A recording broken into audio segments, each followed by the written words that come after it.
Diamond হারবারে স্বাস্থ্য শিবিরের উদ্বোধনের পর সংবাদ মাধ্যমে মুখোমুখি অভিষেক বন্দ্যোপাধ্যায় কি বললেন শুনুন এই ভিডিওতে। দেখেছিলাম এই যে স্বাস্থ্য ক্ষেত্রে যতটুকু আমরা ঘুরে ভেতরে দেখলাম, এই ধরনের পরিষেবা অনেক সময় অনেক স্বাস্থ্য কেন্দ্রে পাওয়া যায় না, সরকারি স্বাস্থ্য কেন্দ্রে। আপনি কি কোথাও একটা নিদর্শন তুলে ধরতে চাইছেন যে মডেল কেমন হওয়া উচিত? ডায়মন্ড হারবার মডেল কি স্বাস্থ্য ক্ষেত্রে একটা মডেল হিসেবে তুলে ধরতে চাইছে? যে কোনো প্রচেষ্টাই একটা নিদর্শন। আমি চেষ্টা করেছি যে যারা আসবে যে কোনো টেস্ট যদি করাতে চায়, আমরা মডেল ক্যাম্পে যেমন আলাদা করে চোখের টেস্টের ব্যবস্থা করেছি, আমরা ঠিক তেমন ওরাল কেয়ারের ব্যবস্থা করেছি, আমরা চেষ্টা করেছি। এবং রাজ্য সরকার গত 14 বছরে যেভাবে কাজ করেছে, একের পর এক মাল্টি সুপার স্পেশালিটি হাসপাতাল, প্রাথমিক স্বাস্থ্যকেন্দ্র, এগুলো তো কিছুই ছিল না। রাজ্য সরকার তার সামর্থ্য অনুযায়ী চেষ্টা করেছে, এই বিপুল ঋণের বোঝাকে মাথায় নিয়ে কাজ করেছে। এবং এক একটা ব্লকে এক একটা প্রাইমারি হেলথ সেন্টার হয়। আমরা চেষ্টা করেছি সেটাকে ভেঙে আরও নিচু স্তরে নিয়ে গিয়ে 6টা-7টা বুথ করে এক একটা ক্লাস্টার তৈরি করে এক একটা স্বাস্থ্য শিবির তৈরি করেছি, যে একটা স্বাস্থ্য শিবিরে 6টা বুথ 7টা বুথের লোকেরাই যাবে, আবার 6টা বুথ 7টা বুথ, অর্থাৎ একটা জিপিতে 3টে করে 4টে করে আমরা শিবির করেছি। এটা কোথাও হয় না।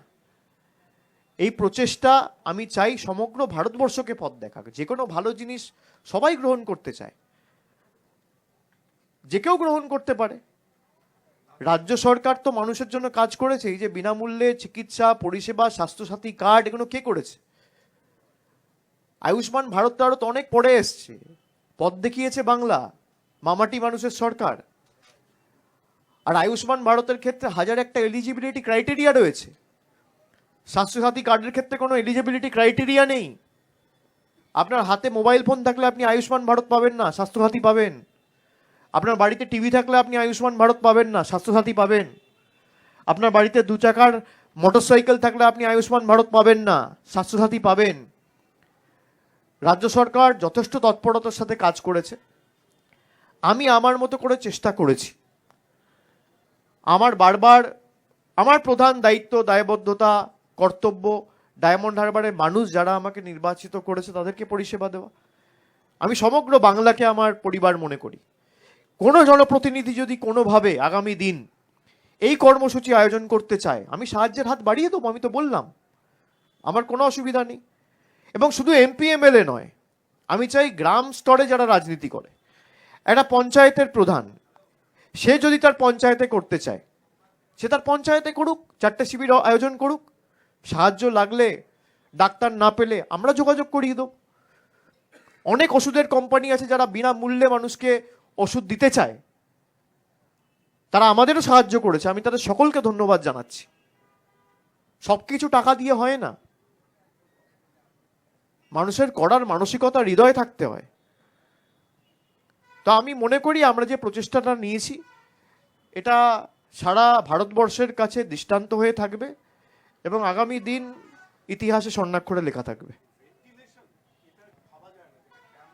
ভেন্টিলেশনের ব্যবস্থা সব মডেল ক্যাম্পে থাকছে এবং ডেডিকেটেড 2টো বেড করে সিসিইউ এর ব্যবস্থা রাখা হয়েছে।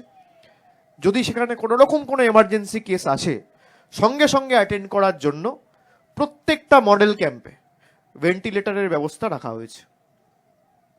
আর কারোর কোনো প্রশ্ন? I have a question which is not related to the camp. Recently, with the situation in Bangladesh, there has been number of terrorists who have been arrested from Bengal, and one last week in Canada. I think regarding that, the West Bengal Police and the DGP of West Bengal Police, along with the topmost functionaries of the police administration, has already addressed a press conference stating their stand and how they have assisted their state counterparts in nabbing those terrorists. I think that speaks volumes. I don't need to clarify. বিরোধীরা অনেক কিছুই বলেছে। বিরোধীরা তো এতদিন ধরে বলেছে আরজি করে মমতা ব্যানার্জি চক্রান্ত করেছে। বিরোধীরা গিয়ে একটু প্রশ্ন করুন না। আপনারাও তো কত আরজি কর করে প্রশ্ন করেছেন, কেউ তো আর কিছু জিজ্ঞেস করছেন না। এখন বিরোধীরা বলছে হাব হয়ে উঠছে। কিসের হাব? পশ্চিমবঙ্গ হাব তো বটেই। পশ্চিমবঙ্গ মানুষের কাছে উন্নয়নের হাব হয়ে উঠেছে। পশ্চিমবঙ্গ সমগ্র দেশকে পথ দেখিয়েছে লক্ষ্মীর ভাণ্ডারের মাধ্যমে, আজকে কপি করতে হচ্ছে মহারাষ্ট্রকে। হাব তো বটেই, শিক্ষার হাব, স্বাস্থ্যর হাব, ভালোবাসার হাব, সম্প্রীতির হাব, সংহতির হাব, ধর্মনিরপেক্ষতার হাব, সংস্কৃতির হাব, সৌভ্রাতৃত্বের হাব।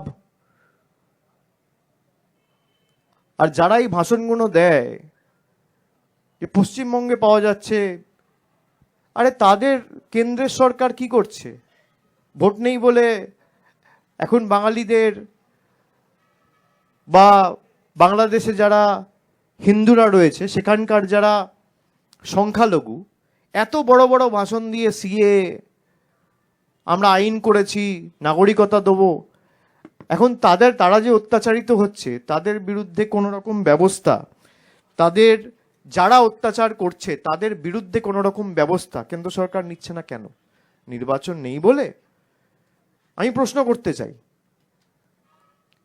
যে 5 তারিখ অগস্ট মাসে যে ঘটনাটা, যে নৈরাজ্য বাংলাদেশে শুরু হয়েছে, আজকে August, September, October, November, December, 5 মাস হয়ে গেল।